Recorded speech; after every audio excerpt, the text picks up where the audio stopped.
Well, hello, Arish. Falcha, good music at Madden's. We're back in the snug. I'm Lynette Fay. I am a broadcaster, worked for years with BBC Radio, and I've always been an advocate of the Irish language, of culture, of music, and the arts. And in this podcast, I'm lucky enough to invite members of the traditional music family. Big family in Ireland and right across the world. And they all come in here in the snug upstairs in Madden's Bar in Belfast for a chat. And we couldn't make the podcast without the help of our sponsors. And today's podcast is sponsored by Pizza Works, best pizza in North Belfast, and by Madden's Bar itself. And you'll hear more about what happens here in Madden's every single day of the week as the podcast goes on. But if you'd like to be a sponsor, do get in touch with us, music@maddens@gmail.com, or drop us a DM on Instagram, and you can follow us on all platforms as well. Please do. And the podcast drops every Monday on Spotify and on YouTube. Please leave comments, leave questions. You're more than welcome to do so. And we just want you to be part of our Music at Madden's community. So come on in. Oh, I don't know what we're in for this week at all. I just say that right now. This week we have we've got three musicians in the snug this week. We've got Tomás Mulligan, Paddo Cummins from Drimna. Fair play to you. We have Declan Gillen from Ballymun, stroke Glass Nevin when he feels like he wants to be posh, and Tomás Mulligan from Smithfield. Yeah, Wee bit outside it. wee bit out. It depends, you know. I spend a lot of time in Smithfield. I do. I come from a long line of Smiths. You're a mulligan of you're a mulligan of the cobblestone. Yes, and it was my first home. It was upstairs in the cobblestone, so you could even say it's still my home. You know? I would say it is still your home. Yeah. We no doubt will hear that referenced many times in our chat, but these fellas are also members of Ispíní na hÉireann. I'm sure everybody at this point has heard of Ispíní na hÉireann, and they're bringing some sizzle to the snug this week. Oh, nice. Oh, yeah. Bringing the sizzle. One of the best bands to the forefront of this current revival that we're experiencing in traditional music. Definitely. You're bringing the raucous kind of vibes everywhere you go. But I think we have to start with the name Tomás. Like, there are stickers on... there's one over there somewhere actually in the pub, I think. There is. Is there one in your pocket? There's one in my pocket. There is a fresh one. There we go. In the toilet downstairs.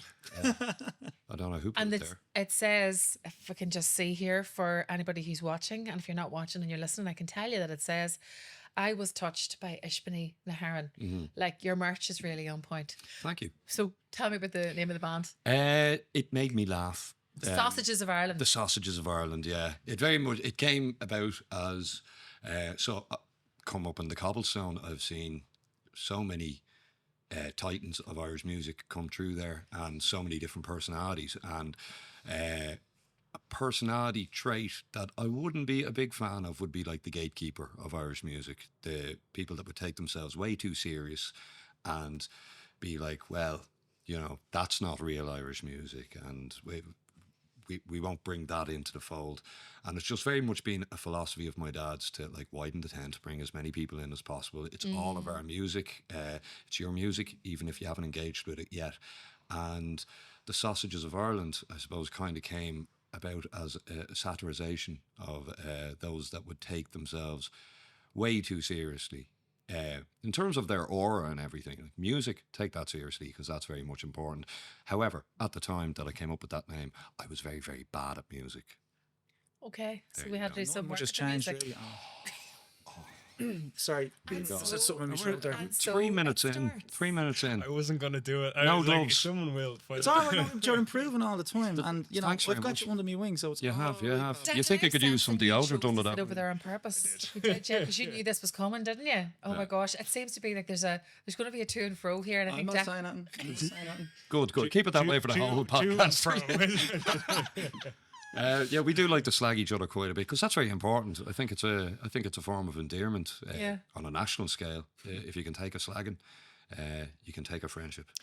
so on a gig, night, then how many sets do you actually get playing in between slagging? Oh, well, actually, the truth be told, we actually had to rein it. We listened back to a recording we did of a gig in Dundalk there a few months ago.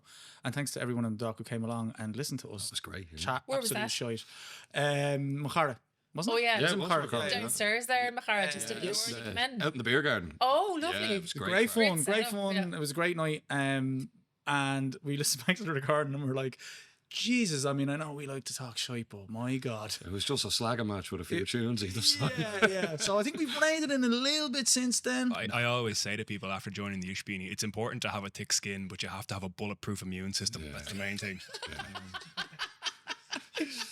Yeah, Oh, fair bless enough. you. Not going to disagree. Oh, bless you. Not going to disagree. So we'll hear more about Tomas and how he was a bad musician when he started the band, but has become a better musician. Very but- accurate. And clearly has surrounded himself with great musicians in the band now. So They should show up at any minute. Oh yeah, very good. Declan, tell me a bit about yourself, because you're boron player, play drums, and also bit of a dancer. Bit of a dancer. So that's that's the origin story for me, was Irish dancing. From the age of 4. So my mum was an Irish dancing teacher, and she had us dancing from a very, very young age. And then sometime in college, I sort of gave it up. My knees were giving up, my hips were giving up, and I was like, I better start playing music instead. So I met your cousin Fiacre. Yeah. And he brought me into the cobblestone, and I was just blown away by the music and what it all was. So I started playing the flute, I started playing the baron, and I was playing the drums sort of the whole time, but I was playing punk music and rock music, and then later jazz music. And then I was starting to get calls off Thomas Mulligan. Get calls off Thomas Mulligan. H there, but Usually saying like, "Are you free in 2 hours for a gig?" Which I never was. But that's how we roll. You know, think fast, act fast. it still happens. It still happens. I get like, but yeah, he was usually contacting me on the day of the gig. But there was one day where I could do the gig. It was the Grand Social, and I just happened to have the day free. And I said, "Yeah, I'll come in and join you." And I played the drums, I played the baron, and I was coming in, and they were like, "Look, you know, I know obviously we've never played with you, we've never rehearsed with you, like you don't know the music at all, like so we'll be looking at you on stage, like we'll be communicating with you, letting you know what's going to happen." And the gig started, and they just turned around, and I was basically just looking at their arse for the rest of the gig. What have you? But it went well. It went well. So you stayed because you enjoyed the view so much. Getting it at every angle now. You walked in. But it's been a beautiful view ever since. But seriously, there must have been a vibe with the music on stage, with the Grand Social is a great venue, with the audience, all the rest of it, for you to stay in the band. So what was it that made you want to invest your time and it was the crack. It was just the crack, and like and the standard of music as well. Like the lads in the band are always great. Like it's the ability to, you know, just jump into a set of tunes at any given moment that sounds good, even if you haven't rehearsed them, even if you haven't put hours into it. Like the guys are just strong on the instruments, and just being able to pull that out of the bag is just great crack, and you never really know what's going to happen. So yeah, it's addictive. Love it. And we'll talk about that session energy that you bring to the setup in a minute or two. So Pato, tell me about yourself then, from Drimna. From Drimna. Yeah. Yeah, don't forget it. Banjo. Yeah. Banjo and vocals. Yeah. So tell me a bit about your background. My background, I started playing when I was 9, mandolin. My dad played a little bit of mandolin. So I, in a moment of kind of randomness, as a 9-year-old, went, "Show us how you do that, will you?" And he goes, "Really?" I'm like, "Yeah." He's like, "You want to learn something?" I'm like, "Yeah." He's like, "All right, well, here's the first 4 notes of Dirty Old Town." And they were wrong, as it turned out. But anyway, fair play to him for giving me my start. And from there on, I kind of just like tinkered around with the mandolin for a few years. But my music I started taking it more seriously when I was 14. And I heard the tenor banjo for the first time in real life. I'd heard my dad's tapes of like Jerry O'Connor, the banjo player, and he had tapes of the Dubliners, so I'd heard Barney McKenna and people like that. But the first time I heard the banjo in real life was when my cousin Davy Dalton and his mate Anto Hogan, both from Drimna, by the way, came up to the house and played a few tunes with my brother. My brother was learning a bit of fiddle at the time, and I remember Anto had the banjo, and I'd never heard it before in real life. And I was looking at it, I was like, "Oh my God, that's amazing, the sound of that. I want the banjo, blah, blah, blah, blah." And then it kind of just, the heart just kind of fell away. But my dad, I don't know if you're familiar with a singer called Derry Farrell. also from not quite Drimnagh, but Crumlin, Dublin 12. Just going to throw that in there. He wasn't lucky enough to make it through. He wasn't lucky enough. He wasn't lucky enough, but he's trying his best. Where was he born? Then? Sad times, Derry. Probably born in the Coombe Hospital. I hope he wasn't born in the Rotunda. Anyway, anyways, Derry and Derry's father Desi and my dad worked together. They didn't work in the same department, but they both worked in the Corpo in Dublin Corpo. So they knew each other for years. And Derry came over to the house one day with Desi, and they said they were going out to a session and would you like to come and would you like to bring young Patrick there, you know? And I was like, sure, go on, I'll go out. And I was out to the cultist branch in Monkstown. And I didn't really know what to expect, but I was sitting there, I drank about 6 cans of Coca-Cola, and like, I was kind of a bit bored out of me tree, but you know, I wasn't complaining, but I was like, okay, I'm glad this night's over. And my dad says to me, he says, he's looking at the notice board and there's mandolin lessons and stuff. He goes, would you like to do them, son? And I said, nah, you're all right. And he said, you know what? I'd like to do them. I'd like to get better at the mandolin. So if I do them, would you do them with me for a bit of support? And I was like, oh, Very okay. smart man. Now, for years, even up until about 2 years ago, I was just thinking, I was only there to support my dad. And then he quit after like 3 months and I stayed on and began to love music. And one of my mates, John, said to me, he's like, no. He did that deliberately. He knew that you know, there was a spark of music in you there and he wanted to push you to it. And that's why he did it. And I was like, well, fair play to him. Yeah. And that was it then. That was me, like, kind of committed to music from that point on. Yeah, and keeping good company too there, you know, when you were... Oh no, all the people in the class were all pricks. No, I'm only joking. I shouldn't say that. They were all sound. Absolutely. No, it was great. It was great. And the people, like, my first banjo teacher was a man called Frank Perry, who was actually a school principal in Colosh to Own in Stillorgan, which ended up, like, there was tons of musicians passed through that school. And he was so encouraging. So yeah, the tenor banjo kind of just became the centerpiece of my life from about the age of 14. And well, and now still is. Now it's the centre part of Ispíní na hÉireann. Well, The band, yeah. totally I guess so, together, Yeah. Yeah. So yourself, Tomas, like you've mentioned, Tomas Mulligan, the cobblestone of the cobblestone. Of the cobblestone. Of the cobblestone. It's in your blood. Managing the cobblestone now as well. I'm helping me dad with it.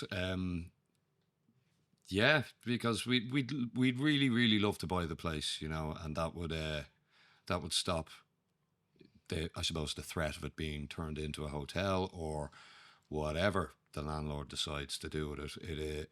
It'd be great to actually have control over the future and have something concrete, I suppose, to say for Dad's vision that Yeah, he's and always just had. to give some context here, that brings us back to, was it October 21, Yeah. when there was a notice given to you saying that the cobblestone was going to be turned into a 9-story hotel. There's only going to be a wee small part of the pub left. Yeah. So basically you'd have to close it. I think initially it was a 14-story, and then we kind of got that squashed. Like the Irish music community mobilised, which was And wrote letters of support. yeah, it was incredibly humbling that people felt so strongly about just like this family business, and it was it was incredibly gratifying to see that, like, all right, what Dad is doing has made a real difference in all these people's lives, that they're actually willing to march. And it's rare that you get a victory, you know, and there was a victory there, but a victory,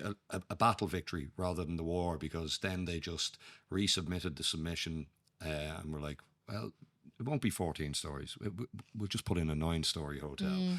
And we had to fight that again, and kind of the wind was taken out of the sails a bit, because a lot of people thought that the war was won. And then he withdrew that, and it's these people have this class of people, I suppose, the capitalists, have the money to make people very tired of pursuing like what would I say? But it's a constant fight. If you are trying to refute a particular argument, that's what you're doing, and you're trying to put your case forward constantly until there is complete resolution, which there isn't at this moment in time. And what your father has built up there, and your mother, your whole family, with the cobblestone, is like a community for musicians, for people who love music, for people who want to try music out, for people who want to dance, who want to play, sing sean-nós, speak Irish. It's a cultural hub in Smithfield, in the heart of Dublin City, and it's an amazing place. It must have been an amazing place to grow up in. Absolutely, yeah. I've been there all of my life. I've gone through so many different like state of minds there, and I'm really in a state of mind at the moment of like gratitude towards the place, and like looking back and being like, wow, this place has given me so much, and really the ethos around it has been so benevolent, and I'm so lucky to have met everyone that I have in my life. Even if I didn't appreciate it at the time, I'm very much able to look back on it now and be like, wow, I'm so blessed. I think that's the way for all of us, though. When we're growing up, you don't see realise, it, you don't see it in the moment. Mm-hmm. And it's only with a bit of hindsight and a bit of time passing that you realise perhaps the richness that you've been given. Absolutely. Yeah. And Ispíní na hÉireann, then there's a back room in the cobblestone which is used for performance areas and performances. And that's where your first gig was, is it? Yeah, that's where the first gig was, where I went up on stage and I was like, we are Ispíní na hÉireann. I don't know if you've ever seen the episode of The Simpsons with the B sharps in it, where it's they wanted to come up with a name that initially would make you laugh, but then every time you heard it, you'd laugh a little bit less. So it was just Ispíní na hÉireann, and there was a few and I was like, yeah, I've got them now. That's Ireland by the nuts. So all those hours spent watching The Simpsons really was a good investment there, just for that one moment. I think we'll have to go back, lads. Do our homework. Yeah. Well, I mean, let's not forget wrestling. That's a huge influence. Oh, big time. I mean, not big from time. my point of view. I don't care much for wrestling. I'm more of a Formula One man myself. But wrestling, actually, How long have we got? The pageantry of it all. It's the theatre of it all. the as they theatre. say. It's all carnies. They're in the White House at the moment. You can't argue with results there. It is anything you portray there can be fact. Because we're in this era of like fake news and what's real, what exists, what doesn't. If you say that you're the hardest working band in the world enough times, you start to believe it yourself. That is true. And The Hard Working Men, that was the name of the first album. It was, yeah. Yeah, I see what you were at there now. Yes, it's all making sense to me now, Tomas. It's a bit like driving a Formula One car. Is it? Well, that would be his wheelhouse now. Yeah. When we get to the next You like album, that we'll bring a bit of that in. Yeah. But is it fair to say that the band, or the idea for the band, came out of the pandemic? No, it actually started before that. But the pandemic was so. I got as a birthday gift, a few friends did a whip around and got like 2 recording days. That was at the end of 2019. And so going into 2020, we're like, let's record an album. And we started it. And then bang, the bug hits, the world shuts down. And I essentially like had 2 years to just sit at home and like come up with ideas. And that's where that album came out of, is the pandemic of like constantly thinking, oh, that'd be a great idea, and then sitting on your hands for like days or weeks, and then being like, actually that's a terrible idea, but here's another one, and just talking to people. And it kind of came together that it came out very different to how it started, and I couldn't have been happier in that time, because it's very much a snapshot of where my head was at the time, I suppose. And that song then, Please Don't Start the Fun, Oh yes, obviously came out of that time. that as did, well. yeah. It's just still one of the funniest. And the thing about the Ispíní na hÉireann, it seems to me, is that you are not afraid to lean into the crack. Oh, big There time. has to be fun involved in everything that you're doing, whether it's in the songwriting, in the music. Like now in your, I know that you've had 2 albums and an EP up to this point. And I know that you've reworked some traditional songs, you've written some new material as well. But it seems to me that just the crack has been at the heart of everything you have done. You can be serious when you want to. And I remember you telling me a story, Tomas, years ago about is it the Silver Spear, and about you sitting in, am I getting this right, in Temple Bar, playing the same tune? Yeah, 30 maybe times. Many times? 30 times, I So think, in one session. Why did you do that? because I thought it was funny. That's really the Because he bones. didn't of know it. any other tunes. Would someone please teach me another tune? That also necessity. it initially was out of necessity, but by then I'd say It had 3 tunes you could choose. maybe 4, but always go back to it, because this is the thing that Pato just referenced there, like talking about wrestling. It's all this like suspension of disbelief. We had this American couple sitting beside us. They had no idea that we were playing the same tune 30 times. But by time 15, if you made a balls of a song and you were like, hit the silver spear straight away, they'd be like, yeah, we've already subconsciously planted this pattern of recognition in their head. And it's saying it out loud. It's all very surreptitious and duplicitous, but Jesus, what does that mean? that do you like that? I don't really, because I don't know what they mean. So Great words for an outsider, aren't they? $5 words here. Sneaky. Sneaky, right? That's I could have said better, that, that's but at least I got 2 Fancy. longer words out Just of it. speak You like? normal. Why? I don't know, because I need Wait, to understand what you're saying. We're talking about how fun is at the centre of everything, and here you are trying to make things serious, Pato. If you could just sit down and shut the hell up. Listen. No. Yeah, look, fun. You got to make things fun. Look, we're speed running the apocalypse at the moment. So if you can't laugh at life, you're doomed. And I would see that very much the same way with music. You can get across your points, but make things fun. Fun And is engaging.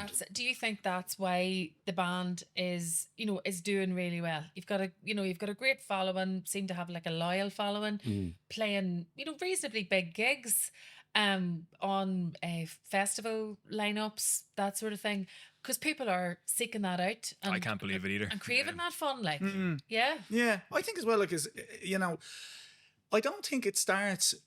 Now, bearing in mind, I only kind of been in the band less than a year, but like, from my perspective anyway, I think it's not like we necessarily are like, oh, we better write something funny. It's like, Just when happens. we're hanging out with each other, Yeah. we're always messing. I You know what I mean? kind of got that. Do you know what I mean? Okay, fair enough.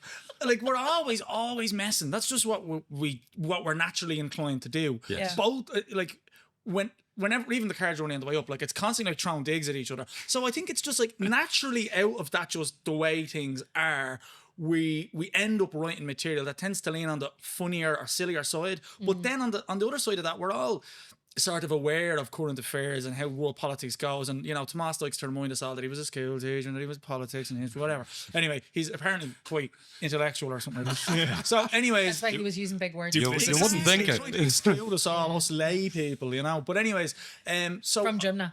from do not forget, not Crumlin, I just want to clarify. But yeah, so like, we've got these kind of like subject matter. In fact, Declan summed it up by saying, a way to think about it is that, like, silly songs about serious topics. Am I getting that right? Yeah. Yeah. And I think that's actually a really good way to kind of, it's almost like if we had like a little tagline, that should be it, because we are concerned about world affairs.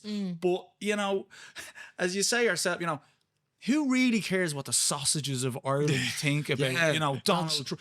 So let's not make these big statements where, like, here's our opinion, and it's like let's. You're not being contacted constantly for comment. Well, we are, but we Sometimes we actually are, and that's the like. MSNBC went on to It makes me actually like think, like, really, like, what does the singer in the Sausages of Ireland have to contribute to the current situation in Greenland? Turns out quite a lot, but like, who wants to hear it? I want to hear it. Well, that's what we have the car journey back for. Poor Declan. Tell it. Poor Declan. So do you, whenever you Straight off the road. Okay.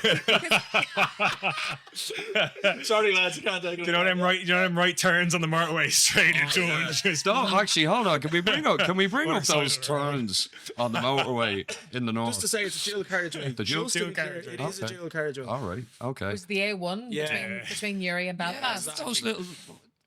You probably have the It's one of the terminology. most dangerous roads in the country. Yeah, and you know the way you That's have for those that reason. in the central meridian. You have those gaps where go. people come Yeah. from side roads Yeah. and they scoot across into the middle. Whopper.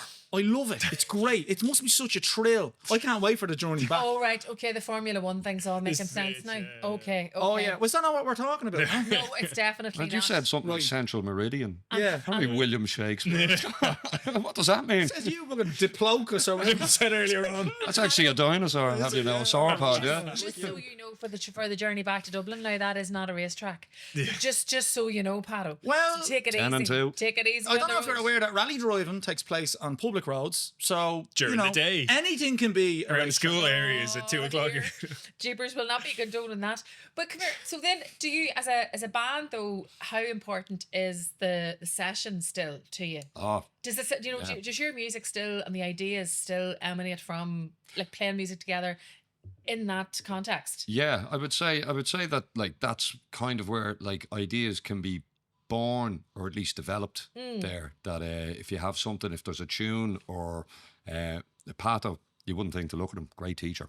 Absolutely great teacher. Great music teacher now. That's about it. But if he's given me like a chord structure and he's like, this really works with this tune and here's why. A session is a great place to actually like, you know, put that into practice. It's so I just a can shame see you don't put it into practice more often. Anyway, you're getting better. And there was the teacher, that was it. And smash. and I'm a bang. strict teacher, but I get the job done eventually. autocratic. Yeah. Another big word for an outsider. Pull up a seat. You have found Music at Madden's, which is a cosy corner for conversation, for craft, and the crackle of live tunes. Pour yourself a Jameson and ginger and lime as you listen. Enjoy that. Or call in for one the next time you're about. Please do enjoy Jameson responsibly, for over 18s only. Blasta.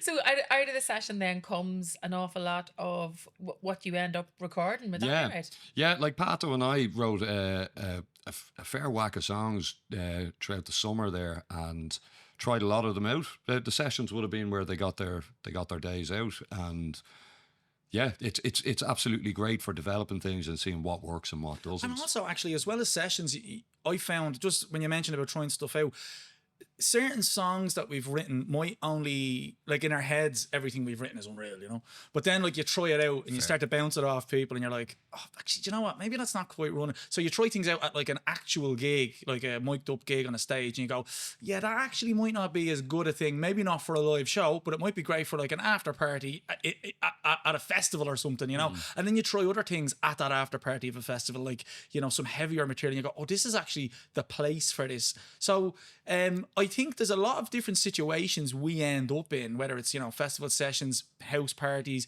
whatever the case may be, and different things different situations we end up in, like create different contexts for what we write. So not everything we write necessarily is like what we'll end up playing on stage. It never is. That's all part of the creative process, isn't it? And it's part of the That's excitement true. of it too. That's true. Because at the end of the day, all you want to do is connect with people and see your music connecting with the eyeballs in front of you. And that's what the electricity is. That's what the excitement and energy is. I think especially with us as well. Like, The arse is in front of me as well. Just Oh, when you say the How eyeballs, does I'm my like, arse compare to Adam's now, you know? the right music has the right shake. It's like, oh yeah. Go on. But you also said, Declan, earlier on there that your background would have been in jazz. Yeah, So, and a bit of that too. just that improvisation, bringing that rawness to it. And that's one of the words that is used to describe the music of Ispíní na hÉireann. It's a bit chaotic, it's a bit raucous, it's really raw. You know, and does that all play to your strengths? A little bit, like you have to just be listening the whole time, because anything can get thrown on you on the stage. Like it's Knickers. So it keeps you on your toes. absolutely, Yeah. Like even when you like, there was once or twice where I've tried to actually write out like not just a set list, but like the structure of the songs, like actually make a chart for myself, like I would do on any other gig. Like if I was playing jazz, if I was playing pop music. And we don't really stick to it very often, so you probably have to have start to be doing that, though, you have to be listening. to You know, be fair, yeah. maybe a little bit more, but like it's definitely you can't. With some other gigs that I do, like once you're familiar with the structure, once you're familiar with what's happening, you can kind of, you know, tune it out and you can kind of focus on your own thing. Whereas at the Ispíní, you just got to be focused all the time. Like, and that makes it sound stressful, which it's not. It's meditative more than anything. Like when you're just focused on one thing, Yes, it's a you nice have feeling. to be but, like, focused and mindful of the moment. yeah. Yeah, or else. I certainly should be. Yeah, definitely, I should be. So tell me about the gigs so far. I just saw on social media There was one at the Olympia, I think, which was particularly huge. Fun. Yeah. And that seemed like a moment for the band. It was my first gig anyway. Yeah. Well, it actually wasn't. Well, it wasn't. But it was my first gig as an official member. Yeah, Pato's played with us throughout the years. But yeah, it was a first one as an official member. It was great crack. It was. And just the summer has been an amazing summer. And we had a great chat on the way up here about just we're kind of plotting out our musical direction and development going forward. And I'm more excited now musically than I ever have been in my life before. You know, the kind of you could see what's in front of us and see what the potential is. And yeah, bigger gigs. Why? What is it about? Why is that potential there? Do you think? What are the elements that had to come together in order to feel like that? I think the three of us with an aligned vision and just that we want it. You know, I've played with people before in the past, some incredibly gifted and talented musicians that just like didn't want it. You know, and like there's nothing wrong with that. Everyone has their own path that they're on in life, and it's just that we kind of have a coherent idea of what we want and we're aligned in the caper as well, which is very important. There's something very nice about when you're explaining to someone what it is you're looking for, and they're already saying like, oh yeah, no, like exactly like this, and knowing like before you've even finished your thought, you're like they're thinking the exact same thing. And I think the more of that, like definitely when I'm chatting to the lads, like I already know, like they know what I'm going to say because they're thinking the same thing. And once you have that kind of locked in, it's a really nice feeling. Like I agree. And like there's a lot of fundamental. There you go. Yeah, exactly. Point in case. It sounds to me like you're starting to continue your conversation that you were having in the car. No, but basically, that is what I'm, but even on the way up, like we were going through loads of things that I'd written out on the laptop for like bullet points to talk about, whatever. And like as we were going through it, there was very little disagreement. There was just more like adding layers of agreement. Now, I mean, it's not that we agree over everything, but I think fundamentally we're looking at the same goal, and there might be slight differences, but we always just kind of like have managed to, you know, see where each other's coming from, knowing that deep down all of us want this. We all want to succeed, you know. And if someone disagrees about something, it's not a case of like, oh well, I disagree with that, because it's like, okay, you disagree, let's try to find a way to, you know, come to Pato's side of the coin and see that he actually is the visionary that matters. Okay. And slowly but surely they're getting that. And what is that vision? You know, what is the big ambition that you have, that you're finally saying now, after being together, you know, as a band, you know, different members coming in and all the rest of it, but now in its current form, you today on a car journey from Dublin to Belfast have said, this feels right. This is the fertile ground we've all been looking for an awful long time, and here's how we're going to take it forward. So what is it you want to achieve? I'll let the visionary of the band. I see you as my little minions crowding around me as the banjo master of drumming. I'm waiting on them. Oh yeah, I'll have to work on that one now. I mean, look, I think personally, and like it might sound a little bit odd to say this, but Ispíní isn't really just a band, you know. It's a whole brand, you know. And like you can expand it beyond just like playing music, you know. We can, like, we've got the merch obviously and things like that, you know. But like I think that we have a niche within the music to like that's there, you know. There's a lot of bands that are doing, you know, folk music and you know, even you know, there's bands that are doing very traditional stuff. But I think that we do have a niche with our, you know, silly songs about serious topics. You mentioned about the session energy. I think there's something there when people come to an Ispíní gig, they expect a particular feeling to come out of that, you know. God, yeah. Do you know what I mean? The Button Factory that we just played was absolutely feral. Electric. Feral's a good word. Yeah. The shifting going on. There was tops off flying everywhere, and that's just on stage. Never mind the crowd. On stage. But it's just when you know, like, I suppose this summer we played a lot of festivals, and I love being in a field, you know. It's great. It's just like it's kind of like the breakdown of like social norms and stuff to like reinforce them once you leave the field. But it's great. It's great to see people at their like kind of rawest, you know, and like to just let go. Like, as I said, there's a lot of heavy stuff going on in the world at the moment, that if you can go somewhere and just not even forget about it, because we might possibly be singing about it or talking about it, but be able to enjoy yourself regardless of what's going on in your life or in the world, and just suspend your worries or disbelief or cares for a while, and just let go. That's it. Yeah. I can imagine you being outstanding in your field. Oh, on There it. you go. On it We'll with your keep carb on it. We'll keep Lynette. Well, I do think that's important. Like, is that to bring across that sort of, we talked earlier on about, not taking ourselves too seriously, and Yeah. I definitely like take my music seriously insofar as like I put a lot of dedication into it, as we all have. Like, it's not something, I'm not going to say I don't take my music seriously. I absolutely do, and I will talk to you for hours about music theory if you like. But You're all right. Yeah, it's just kind of. But I do think it's important to be like, when you're up on a stage like that, to bring people lighthearted fun, Yeah. And I think like I genuinely don't think any of us do take ourselves too seriously, I know I don't, you know what I mean? I certainly am not getting that vibe from this conversation What? today. Not for us, not for a second. But that doesn't take away from the fact that you're all very talented musicians. You clearly know what you're about as a band, and you clearly have identified something that sets you apart, which is what you have to do in order to succeed. Because if everybody was sounding the same, that would be boring. But it's wouldn't lucky it? that we have, because like, I don't think any of us are trying to be anything other than just who we are. Yeah. Like, so when people talk to us after the gig, I'd like to think that when you see us on stage and then you meet us after the gig, we're going to be the same person. Yeah. It's not that like, oh, we're in Ispíní mode now, so we have to be fun. It's like we genuinely just don't take things all that seriously. You know what I mean? We just love the crack for a start, and when we get out there, we really enjoy ourselves. And as long as that can continue to be the case, then that's what you'll get out of our energy. That's what you'll get out of an Ispíní gig. Yeah. When we inevitably fall out and hate each other, there's no point in continuing on. Yeah, but that's what most. I'm only joking. I'm only messing. But that's a good sign, because it means it's all good at the minute. I'm looking at your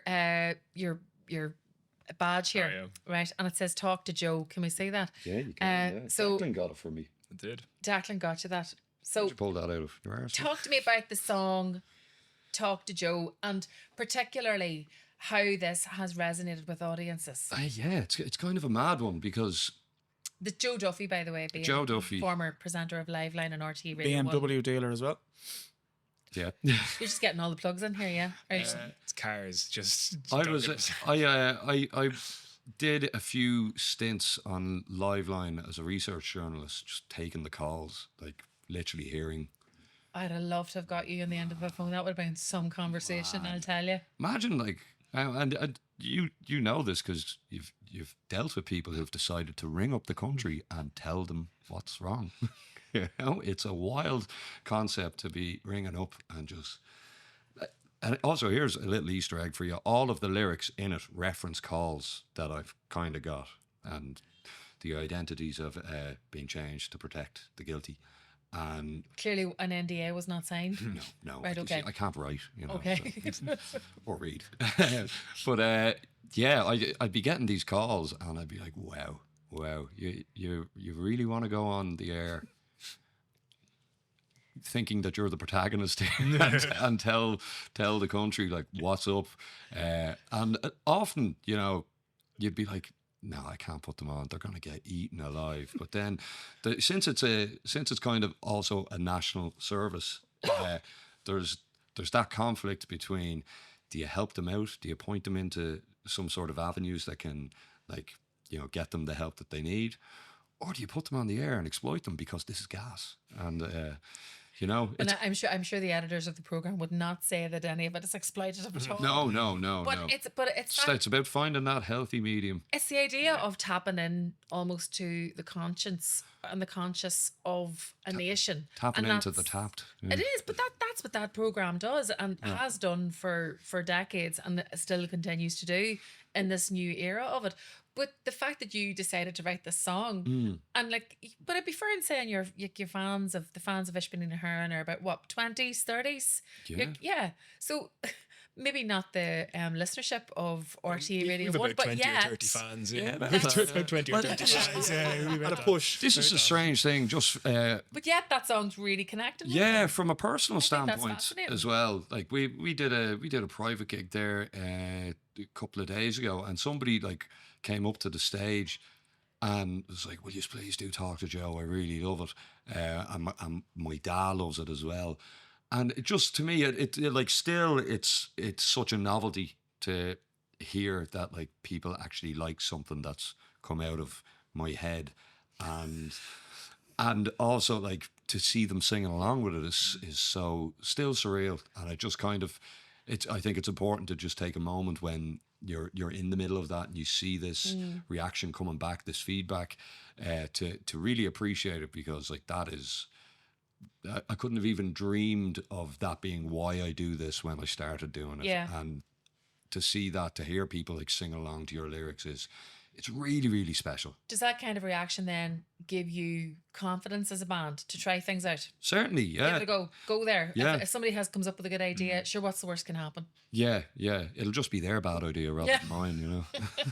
And then also, though, you can turn the switch and become a lot more thought-provoking with, and I'm thinking in terms of the EP, weren't there a couple of songs there you went into South Armagh mode, tapped into where your mother's family are from? Mullaban. Your mummy's from Mullaban, yeah. Now, Sorry. Was that the Drin of South Armagh? oh my gosh, right, well that would be up for debate, I have to say. But It's a yeah, positive but compliment. it's an area which is so rich in music, so rich Isn't in it? songs, Yeah. like, and rich in culture.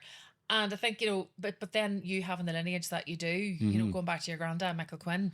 Yeah. You know, what was it in you that wanted to represent that on a recording? I was talking to someone about him over the last week, and the recording that I did was a song that he wrote just about the area he's from, called Cowan Mountain. Can't find it on any maps as well. You might have to subscribe to Maps Plus to find Cowan Mountain, and even then I don't know if you would. It's just a colloquial name for a hill there. But that he was a bard pretty much, you know, and he was on the panel of the Bard of Armagh, and he had a CD out which is just storytelling, and that's the origins of stand-up comedy there, and that always appealed to me, that he could do this. He would spin a yarn and have a whole room following along, and he's dropped something in the opening like paragraph or monologue, and then 20 minutes later he refers back to it, and that's the punchline, and you hear on the audio of that like people like breathless with laughter. And I just thought that way of commanding a room with such positive energy is just such an admirable thing. And I think that it's a thing that like South Armagh gets overlooked. I remember when when I was younger, Godzilla came out, right? Remember that? 1998 Godzilla. Whopper film. Let him finish, guys. Let him finish. The Worm Doctor. I don't know where this is going. I hope it's good. And back then there was an ad for like a big pull-out poster that you got free with the news of the world. And I really wanted to get I remember that. on the I've told page you this. 3, yeah, I remember that. Yeah. No. No. Godzilla. And, the news of the world, my ma wouldn't let me get it, and I cried and I fussed, and eventually she caved in, or my dad maybe went and got it for me, and then we had it in the house. And I remember her coming into the room, and she picked it up and she goes, "This is the only time that this newspaper will be allowed in this house, because they coined the name Bandit Country for South Armagh." And that is what a lot of people, particularly in the Free State, would think of when they think of South Armagh. Oh, it's just the IRA. And it completely ignores and overshadows the richness of the culture and the storytelling, the music up there. And it's such a rich, bountiful place for Irish culture, and it just doesn't get the recognition that it deserves. So that was my mentality behind recording that song, because my granddad recorded it but never put music behind it, and sadly he's not with us anymore at the moment. So I just wanted to have another interpretation of it out there. Using your platform. Absolutely. So Declan, who would have been the musicians you would have looked up to? I know Tomas's talking about his grandfather, who I'm sure is only one of many musicians who have influenced you over the years, Tomas, but who would you have looked up to? Who have been your musical heroes over the years? It's a good question. Again, growing up in the dancing sphere, I wasn't as involved with the music for a long time until I started playing the drums. And I used to get, it's totally unrelated in a way, but I used to get these CDs, you know, the ones that came free with the newspaper. It'd be like best of the 70s, best of the 80s. I used to get those in a local shop, and they just give them to me for free. So like as a kid, I would be listening to like September by Earth, Wind and Fire and like T-Rex and stuff like that. So that's kind of how I got into it. Yeah. But I wouldn't have had I wouldn't have had people specifically to look up to in that way. But my dad writes poetry and he writes songs as well. So a lot of the stuff that I would have heard growing up, and a lot of the kind of my early memories of like, you know, kind of homegrown songs stuff would have been from him. And some of them are funny. Like he's got some good ones. He's from Donegal himself. He's from Mulville in Donegal. And yeah, he's got funny poems. He's got good songs and things. He's recently recorded one or two of them, actually, just not to do anything with, but just to kind of have them recorded. But he was definitely someone that I often remember his poetry and his songs kind of growing up. But other than that, it wasn't until I was kind of getting into the trad music and I was going to the cobblestone that I started to have people to kind of look up to and sort of get music from in that way, you know. Yeah, that's a lovely thing that you looked up to your daddy all those years. Yeah. And what about you? Hello.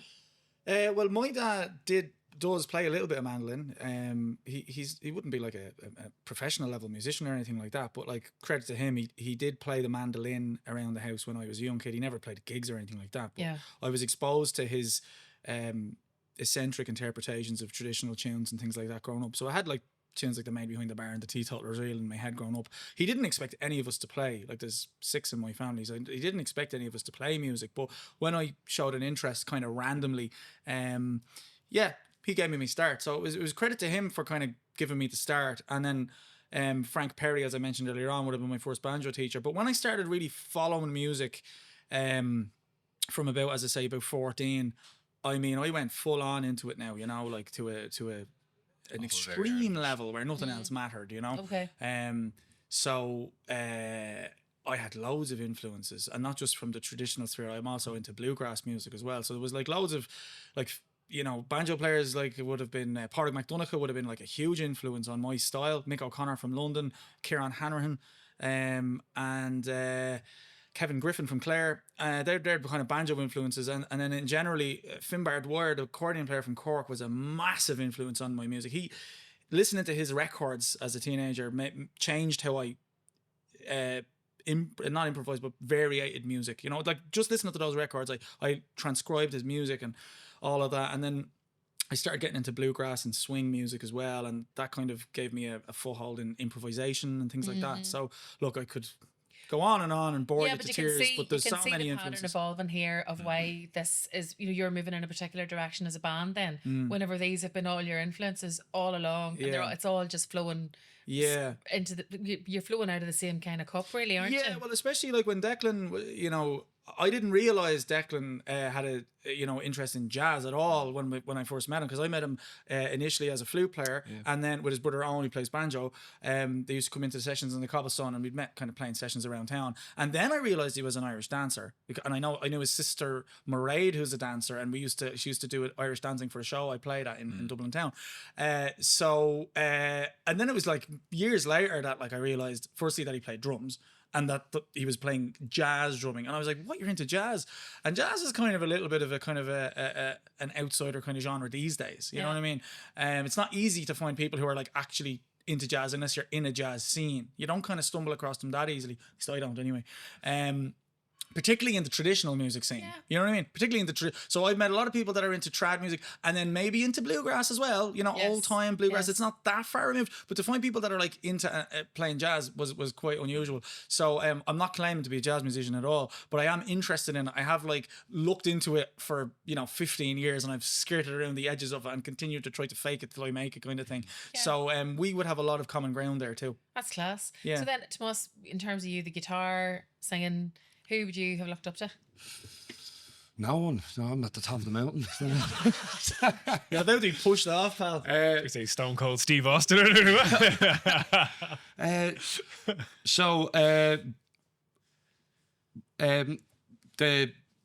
terms of the Irish tradition, my father's side would very much be steeped in the instrumental, whereas my mother's side, the singing and storytelling. And when we would go up every Easter, around August for my granddad's birthday, Christmas, all the Quins would gather in my granddad's house, and we'd stay up and pass around the guitar all night. And that's where I got introduced to like kind of an Americana style of music. Like I was always into Johnny Cash, actually just from when he died. I'd never heard, I was 13 when he died, and I'd never heard of him beforehand. And then he was all over like the news and the TV just after he died, and my ma caught me watching him, and she was like, "Oh, I saw him in Belfast before." That just blew my mind. And then I was introduced to like Guy Clark, Townes Van Zandt, Steve Earle, and I've been fortunate enough to actually go and see Steve Earle. And just that sort of music really kind of captured my imagination, because I think if you mention country music to people nowadays, that's not the stuff that they'd think of, because I think country music very much changed post 9/11, but it was very much like a music from the ground up. Before that, a folk music and people singing about like human struggle rather than Life. Yeah. life, you know. And yeah, that stuff just it really like kind of captured my imagination, that when I was listening to it I could very much see what I was listening to. And when I was a teenager as well, I kind of rebelled against trad. I very much felt that it was being imposed on me. It was, and I'm blessed that it was. But there's a thing that's called the phase, I believe, that like kids who are raised in Irish music go through, and that's where they're like, screw this, there's no future in this music. Interesting, because like I wasn't raised in it in that sense, so Yeah, I was well- very well- much an outsider, and I kind of. But it's interesting because Yeah. that's very different. Because Sorry. you're from a trad. Do you remember me asking him? No, sorry. Anyway, as I was saying, so I kind of rebelled I'm gonna against push that. you off that mountain if you don't watch yourself. I kind of rebelled against that, and I got really into rock music. Like I would have an MP3 player or a Walkman filled with like Guns N' Roses and stuff like that when I was a teenager. Grew out the hair, and Yeah. That's going well. Hasn't changed. hasn't changed. And yeah, I kind of just, I suppose, my time away from traditional Irish music, my rumspringer, so to speak, was just engaged with like everything possible, like rock music, pop music when I was younger, rap music when I got a bit older, and then I came back. I feel like bands like the Pogues and the Americana genre kind of guided me back to it, and I was like, wait, hold on.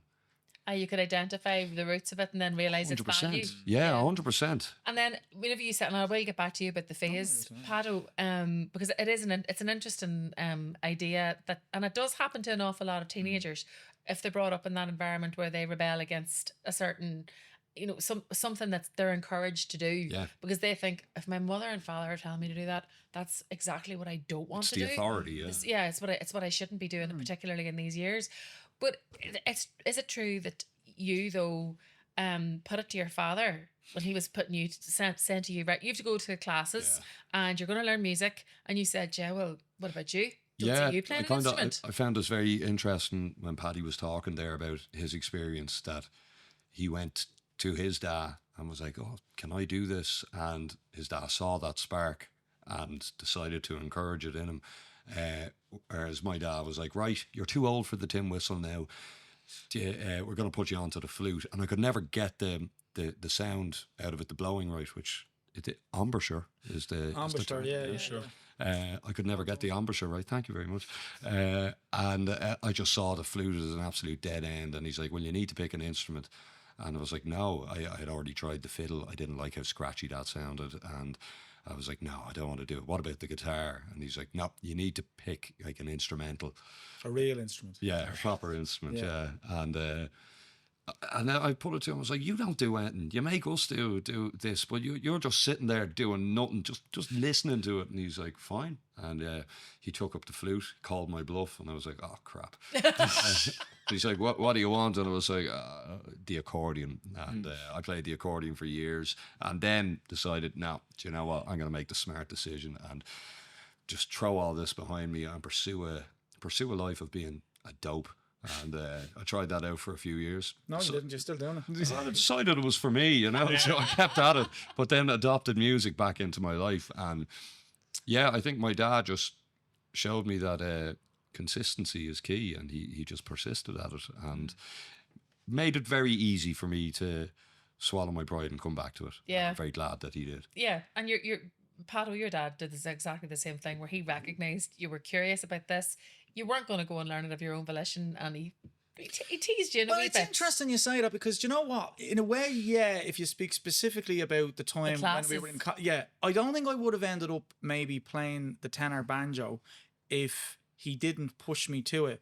But I would say that I was no doubt going to always end up as a You'd have musician. played something. Oh, 100, because I like from the age of about 7, I could see music in like colors, you know, like keys and stuff and things like that, and I could feel like different things. I knew I had like a very musical brain, and I was hearing things in music that even though I didn't maybe know what they were at the time, Yeah. it did something to me that nothing else did to me, you know what I mean? So I was always very absorbed with music in my own head, and it, like, even though it, you know, I started, you know, getting curious around 9 with the mandolin and stuff like that. But in the meantime, I had picked up the guitar of my own desire. So when I was 11, I got a guitar for Christmas, and I was flat out on the guitar, playing it all the time. So I think I probably would have ended up focusing more on the guitar, and who God knows where I would have ended up then. Probably not in traditional music, but something else.